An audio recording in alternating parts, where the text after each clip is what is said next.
ሚስት አይበረክትለትም። ይሄው ሰላም ባገባት ገና በወሯ ሞተች። ሴቶቹ ሁሉ እሱ ካገባች በኋላ እርግማን ይሁን እድል በቀናት ልዩነት ራሳቸውን አጥፍተው መገኘታቸው ታምር ሆኗል። መቼስ ቴዲ አስቀይሟቸው ነው ማለት ይከብዳል። ምክንያቱም ቴዲ ሽቁጥቁጥ፣ ገራም፣ ሰው ላይ የማይደርስ ትሁት፣ ሃይማኖተኛ ነዋ እኮ። ታዲያ ሴቶቹ መነክቷቸው ራሳቸውን ያጠፋሉ። ሰላም ከተቀበረች በኋላ የንስሐ አባቱ መምህር የከበደ በሰልስቷ ቤቱን ጠበል ሊረጩ ብቅ ብለዋል። ጥቂት ሰዎች ጥግ ጥጉን እያለቀሱ ነው። ቴዲ በድሉም በምሽቱም ሐዘን ደንዝዞ ማልቀስ ከብዶት በቆመበት ንስሐ አባቱ እጁን ይዘውት ወደ በረንዳ ወጣ እንዳሉ በል ለማናቸውም ሐዘንህን ጨርሰህ እኔ ጋር እንድትመጣ ብለው አባ ወደ ቤተ ክርስቲያን ተመለሱ። ቴዲም ሐዘኑን ጨርሶ ከሳምንት በኋላ ጥቁሩን እንደለበሰ አባ ጋር ሲሄድ አባ የተቃጠሩ ይመስል ጀሪካናቸውን ይዘው ወደ ጓሮ ሲሄዱ ተገጣጠሙ። አባቴ ይፍቱኝ ከወገቡ ሸብረክ ብሎ እየተሳለመ እግዚአብሔር ይፍታህ፣ ጥሩ ጊዜ መጣህ፣ ና ብል ውሃ ተሸከምልኛለህ፣ ጎሽ ና። አላንገራገረም። ጀሪካኑን ይዞ ትንሽ እንደተከተላቸው ውሃ ያለበት ጥልቅ ጉድጓድ ስር ደረሱና መከራዬ ዛሬም ገመዱን ወስደውታል ልጄ። ዛሬ ካለፈ ደግሞ የአርብ ውሃ አልጠጣም፣ ይልቅ ወርደህ ቅዳልኝ አሉ። ትንሽ ደንገዝገዝ ስላለ አባን በስርዓት ማየት ባይችልም እሺ ብሎ ጀሪካኑን እንደያዘ አጠገቡ ባለች መሰላል ሲወርድ አባ ግን ውሃው ጋር መድረሱን እንዳረጋገጡ መሰላሉን ይሰውት ጀመሩ። አባ ምን እያደረጉ ነው? ውሃውን ቀድቻለሁ፣ ቅዝቃዜው ኃይለኛ ነው፣ አስወጡኝ እንጂ አባ። አውቃለሁ፣ ግን መቆያህ እዚህ ሆኖ ልጄ፣ ዛሬ አትወጣም?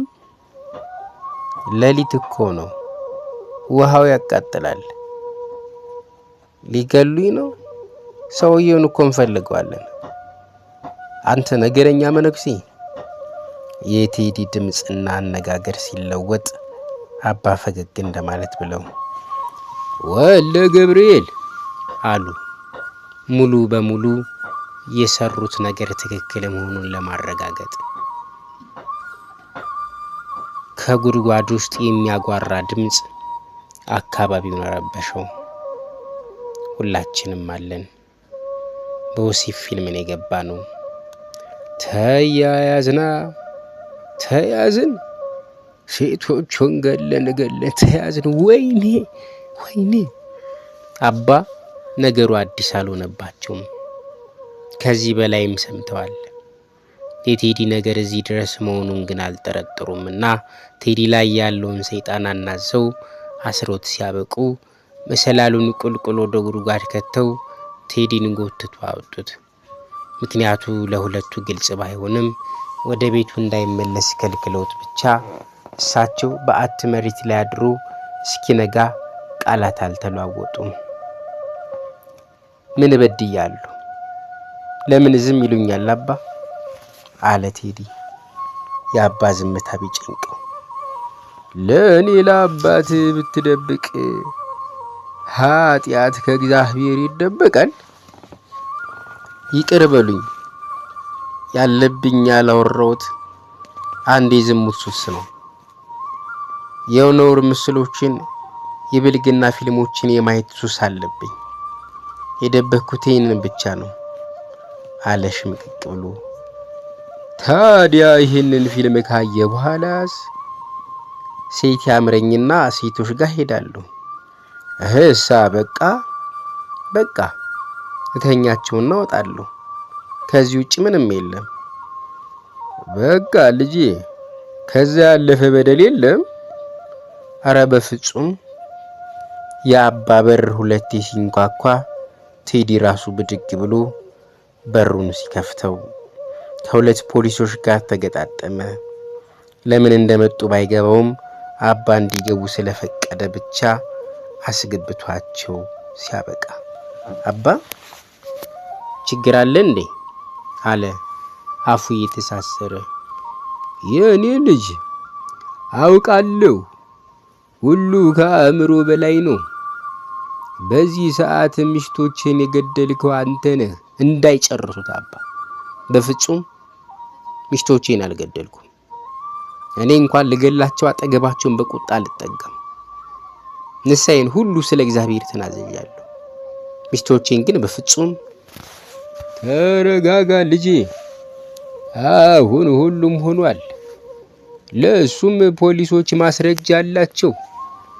ይሄ ሁሉ የሆነው የነውር ፊልም በማየትና ያልተገባ ላፊ ደስታ ከዝሙት በመፈለግ ነው። እርግጥ አንተ ለዝሙት ከተነሳሳ በኋላ የምታደርገውን አታውቅ ይሆናል።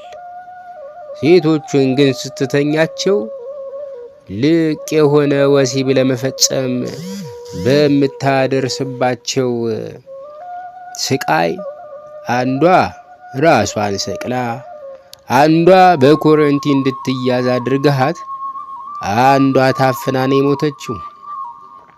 እነሱ በሚሞቱበት ሰዓት አንተ ውስጥ ያለው መንፈስ ስለሚረካ የምትነቃው ከሰዓታት በኋላ ሁሉ አብቅቶ ነው። ነገሩን ካላመንከው ደግሞ ቤት ሲበረበር የተገኘውን የሲዲ ማጫወቻ የሴቶችን ስም የጻፍክበት የውስጥ ልብሳቸው አለ። ሁሉም ሲሞቱም ርቃናቸውን መሆኑን የሕግ አካላት ደርሰውበታል። እኔን ማን ቀረጸኝ? ይህንን አላምንም፣ ውሸት ነው። ምስሎቹን የቀረጽከውም ያስቀምጥከውም አንተ ነህ። የለበሱትን የውስጥ ልብስም የተገኘው ከአልጋ ስር ነው። ማታ እዚህ ያመጣውህ ስውሯ ጠበል ውስጥም የከተትኩህ ክፉኛ የተጸናወተን መንፈስ ለመፈተን ነበር። እያንዳንዱን ኃጢአት ተናዞ መንፈሱም ታስሯል። አየህ፣ ዝሙት ማዘውተር፣ ሰርቶ መሸሸግ የሰይጣን መጫወቻ ያደርጋል። ዝሙትን በሌላ ቋንቋ ስንፈታው ማለት ይህ የምትለውን ሐረግ ሲተካ ሙት ደግሞ ያ ሙት ነው። ሰው ዝሙትን ከተከተለ መጨረሻው ሙት መሆን ነው። አሁን ግን ንስሐን ተቀብለ ለተፈጸመው በደል መቀጣት ግድ ነው።